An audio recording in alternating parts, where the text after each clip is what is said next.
சின்ன vlogs. இன்னைக்கு நம்ம கருவாட்டு குழம்பு எப்படி செய்யுதுன்னு பார்க்கலாம். வாங்க வீடியோக்குள்ள போலாம். இது வச்சு கொஞ்சமா எண்ணெய் ஊத்திக்கோங்க. கொஞ்சம் கடுகு, கொஞ்சம் பூண்டு போட்டுக்கலாம். சைஸ் வெங்காயம் சின்ன சாப் பண்ணியிருக்கேன், சேர்த்துக்கலாம். பண்ணிக்கலாம். 2 மீடியம் சைஸ் தக்காளி எடுத்துருக்கேன், தக்காளி ஆட் பண்ணிக்கலாம்.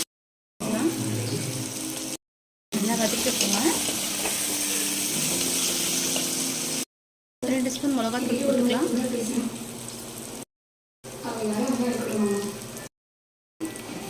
தேவையான அளவுக்கு சால்ட் போட்டுக்கலாம். பண்ணிக்கலாம்.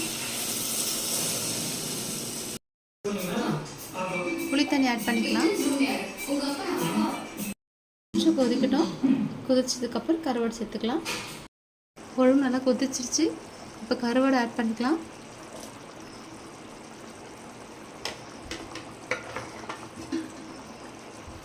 நிமிஷம் போல் கொதிக்கிட்டோம்.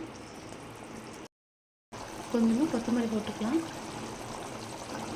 ஃப்ரெண்ட்ஸ், கருவாட்டு குழம்பு ரெடி ஆயிடுச்சு. ஃப்ரெண்ட்ஸ், சுவையான கருவாட்டு குழம்பு ரெடி ஆயிடுச்சு. நீங்களும் உங்கள் வீட்டில் ட்ரை பண்ணி பார்த்துட்டு எப்படி வந்திருக்குன்னு கமெண்ட்ஸில் சொல்லுங்கள். மறக்காமல் சேனல் சப்ஸ்கிரைப் பண்ணுங்கள். பாய்.